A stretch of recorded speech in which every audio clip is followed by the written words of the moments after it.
I know. We need to get you into some like calisthenics classes if we're going to be doing something this intense every week.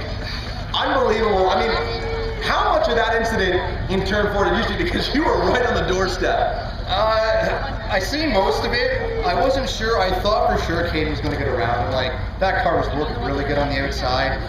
But he got a little bit loose coming into 2, and it got shot enough underneath of him. And I thought, if I stayed on the outside, I could follow him around. And, well, I guess it was a good idea. I kind of did stay out there. From my vantage point, it actually looked like you might have smoked the wall a little bit in turn 4 with the right side of this car. Did you feel that from inside the car?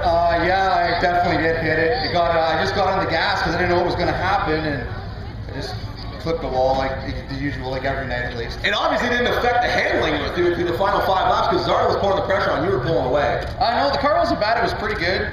It was still loose out. We've been fighting that all year, and we'll have to see what happens next week. I'll have to mess around with it a little bit. Man, I was down in the pits this afternoon. You were throwing parts and getting mad. You probably didn't know you were going to victory lane tonight. What was the problem through practice? We put on another set of shocks this morning.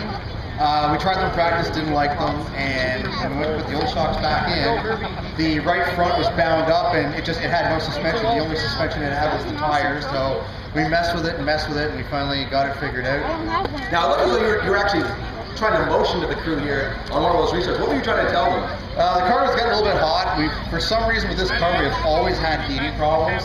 And with being up so close, we tried running the air box open at the bottom to pick up cold air, but it just doesn't seem to work. If we get too close to something, the temperature just climbs right up.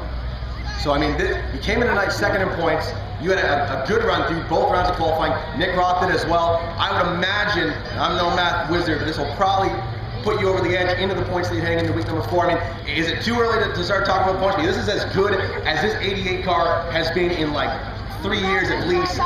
You got to maybe be thinking long-term, big picture?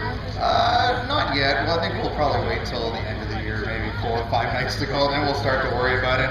But, we had the lead after the first night. We lost it in the second night, and we're probably going to have it back in the third night. So, you never know. Anything can happen by the end of the year. Now, I understand you actually just signed on a brand new sponsor for tonight? Yeah, actually, I was signed on to this machine welding tonight. They're going to help us out this year with everything that we need. Welding all the stuff for the car, keep it together for us. Now, look right here at the Sunset Speedway camera for the YouTube page and tell me who else is helping you get to the racetrack every week. I got to thank Splash Pond Excavation, Graham Landscape Limited, Paint by Watson, Custom Searing, Innisfil Machine and Welding, and all my crew.